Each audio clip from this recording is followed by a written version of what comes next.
pergi ke wilayah Riau yang sangat terkenal kerajaannya yang sampai hari ini bisa kita nikmati, yakni Siak Sri Indrapura. Cinta satu sayangku tetap dengan saya, satu cintaku tetap dengan saya. Cukup dengar sapu hati ini, hanya ada ku yang saya miliki. Saat mau ada kata pisah, yang saya mau untuk tetap bersama.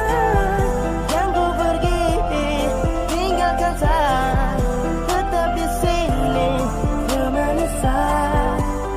Cinta satu sayangku tetap dengan saya, satu cintaku tetap dengan saya.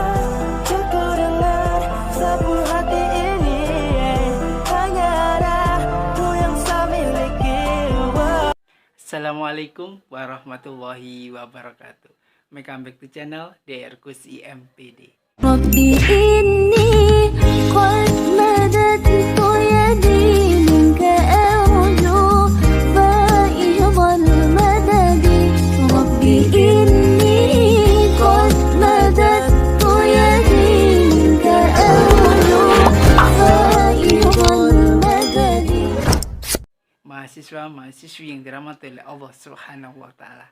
Perkuliahan hari ini kita akan membahas tentang kerajaan Islam di Sumatera. Itu saya akan join kolaborasi dengan teman-teman mahasiswa-mahasiswi untuk mempresentasikan tugas kuliahnya. Kita akan pilih yang enak dipandang mata, yang sejuk di hati, tentunya keilmuannya di atas rata-rata.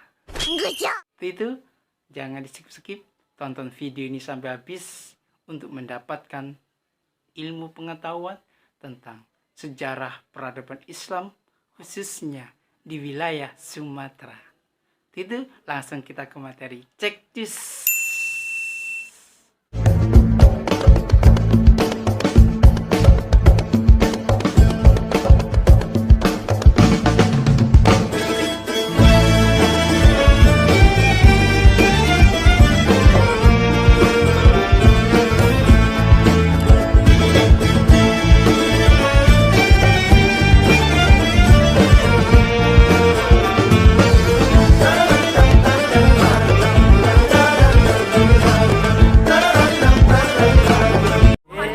Jangan lupa subscribe, Like, comment, share.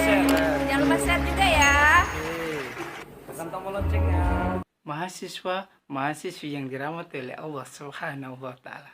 Ketika kita bicara Sumatera, maka tidak terlepas di benak kita, di pemikiran kita, bahwasanya kerajaan-kerajaan yang terbesar khususnya Islam, yakni di Pulau Aceh.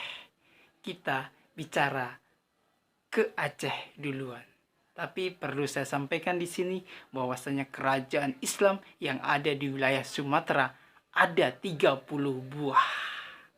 Banyak sekali jumlahnya.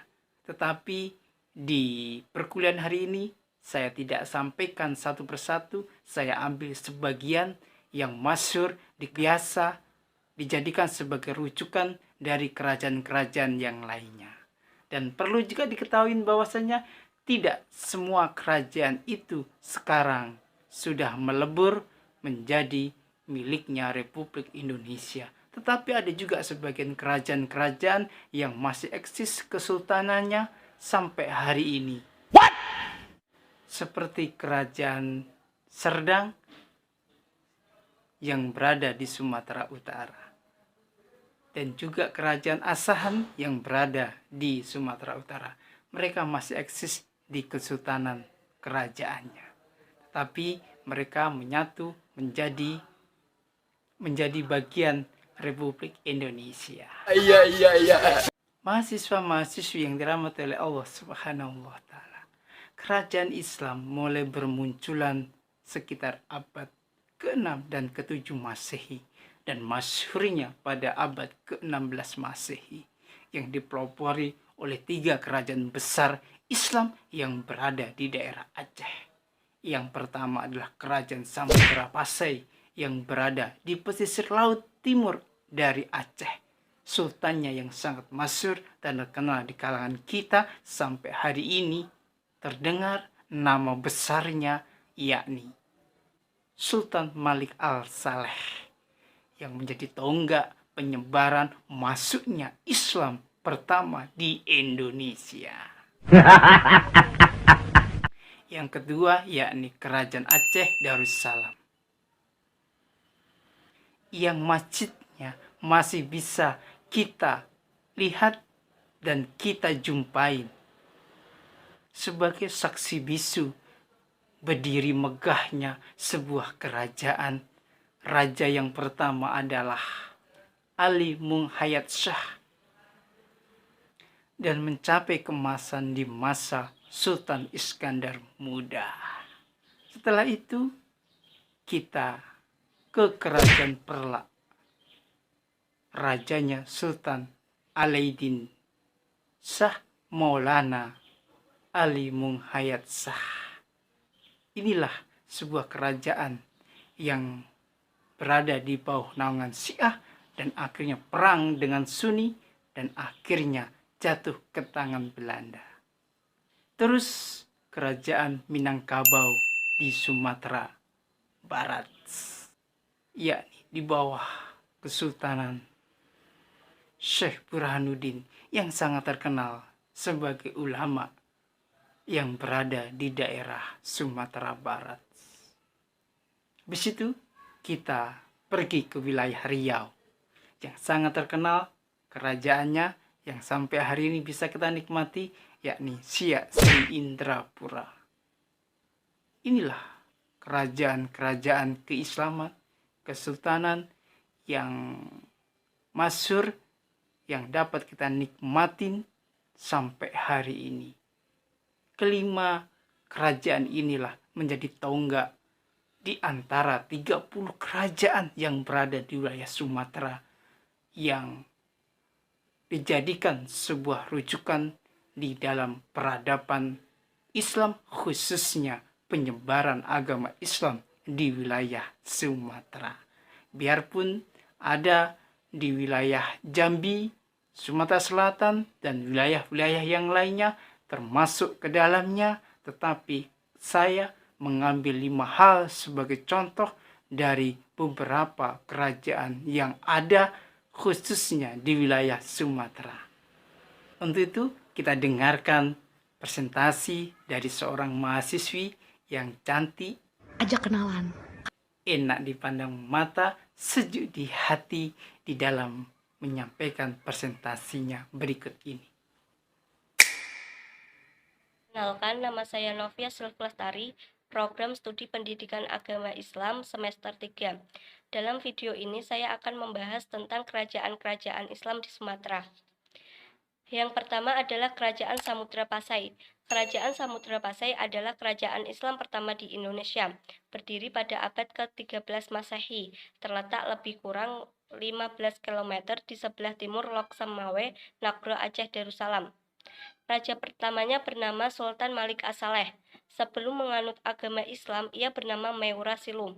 Menurut Tom Pairis, kerajaan ini mencapai puncak kejayaan pada awal abad ke-16, sehingga mengalami kemajuan di berbagai bidang seperti politik, ekonomi, pemerintahan, keagamaan, dan terutama ekonomi perdagangan. Bukti berdirinya Kerajaan Samudra Pasai adalah dengan adanya nisan kubur yang terbentuk dari batu granit. Nisan tersebut terbentuk menyerupai nisan kubur Sultan Malik As-Saleh. Yang kedua adalah Kerajaan Aceh Darussalam. Pada tahun 1520 dan tahun 1524, Aceh berhasil memasukkan kerajaan Daya, Pedir, dan Samudra Pasai ke dalam kekuasaan Aceh Darussalam. Raja pertamanya adalah Sultan Ali Munghayat Shah. Ia memerintah sejak tahun 1514 sampai 1530. Setelah wafat, digantikan oleh Sultan Alauddin Riayat Shah Al-Qohar. Usaha yang dilakukan Sultan Alauddin yaitu mengembangkan kekuatan angkatan perang, perdagangan, dan mengadakan hubungan internasional dengan kerajaan Islam di Timur Tengah. Kemajuan kerajaan Aceh Darussalam yaitu pada masa pemerintahan Sultan Iskandar Muda. Dalam bidang politik, Sultan Iskandar Muda telah menundukkan daerah-daerah di sepanjang pesisir timur dan barat. Yang ketiga adalah kerajaan Islam di Riau. Menurut berita Tom Pairis, kerajaan Islam yang ada di Riau antara lain Siak, Kampar, dan Indragiri. Ketiga kerajaan di pesisir Sumatera Timur dikuasai oleh Malaka pada masa pemerintahan Sultan Mansur Shah. Pada tahun 1750, Sultan Abdul Jalil Rahmat Shah memindahkan ibu kota kerajaan dari Buatan ke Mempura yang terletak di tepi Sungai Memra Besar. Sungai Jantan diubah menjadi Sungai Siak, dan kerajaan disebut Kerajaan Siak Sri Indrapura. Sultan Said Ali pada masa pemerintahannya, ia banyak berjasa bagi rakyatnya. Ia berhasil memakmurkan kerajaan dan dikenal sebagai seorang sultan yang jujur. Sultan Said Ali memundurkan diri pada tahun 1811 dan kemudian digantikan oleh putranya yaitu Tengku Ibrahim. Di bawah pemerintahannya, kerajaan Siak mengalami kemunduran. Kerajaan Kampar berdiri sejak abad ke-15.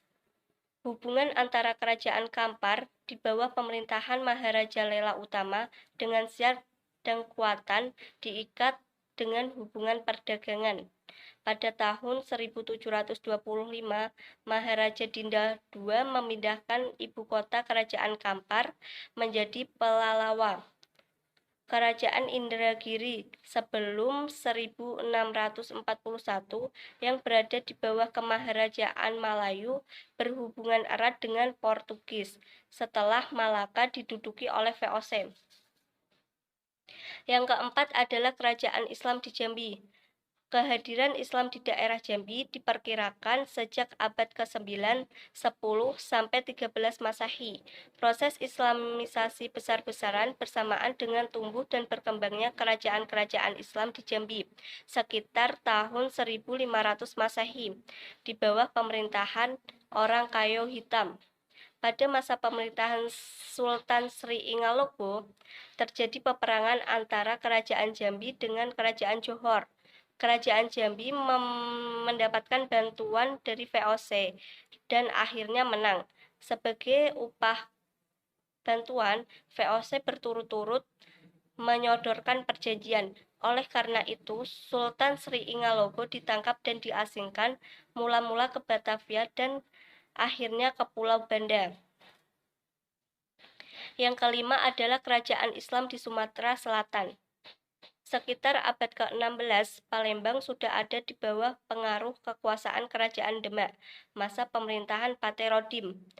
Raja pertama kerajaan Palembang yaitu Susuhanan Sultan Abdurrahman Khalifat Al-Mu'minin Sayyid Al-Iman sejak tahun 1659 sampai 1706. Pada masa pemerintahan putranya, yaitu Sultan Ahmad Najmuddin, syiar agama Islam semakin pesat. Sejak pemerintahan Sultan Mahmud Bahruddin II mendapat serangan dari pasukan Hindia Belanda. Pada tahun 1823, Kesultanan Palembang dihapuskan dan kekuasaan daerah berada langsung di bawah pemerintahan Hindia Belanda.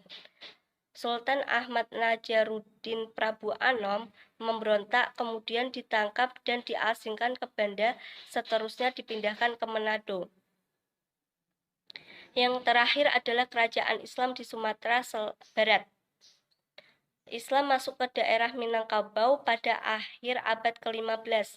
Ulama terkenal di Sumatera Barat, salah seorang murid Abdur Rauf Al-Singkili bernama Syekh Burhanuddin di Ulakan. Ia mendirikan surau dan tak diragukan lagi, Ulakan merupakan pusat keilmuan Islam di Minangkabau. Mahasiswa-mahasiswi yang dirahmati oleh Allah Subhanahu wa Ta'ala, kerajaan-kerajaan Islam yang berada di wilayah Sumatera itu merupakan sebuah tonggak sejarah bagaimana Islam berkembang di wilayah Sumatera dengan dakwah dakwahnya yang menyejukkan, yang merangkul, sehingga Islam masuk tidak dengan kekerasan, tidak dengan peperangan, melalui jalur perdagangan, pernikahan antara orang Gujarat, orang Arab, orang Persia dengan orang pribumi, dan menjadikan Islam di wilayah Sumatera menjadi catatan sejarah masuk Islam pertama di wilayah Indonesia. Demikian perkuliahan hari ini, semoga berkah dan manfaat dan bisa kita ambil hikmah-hikmahnya untuk terus berdakwah menyampaikan ajaran Islam ke masyarakat secara luas. Apabila ada yang salah, mohon dimaafkan. Apabila ada pertanyaan, kita diskusi di kolom komentar. Billahi taufiq wal hidayah, fastabiqul khairat. Wallahu muwaffiq ila aqwamit thoriq. Wassalamualaikum warahmatullahi wabarakatuh.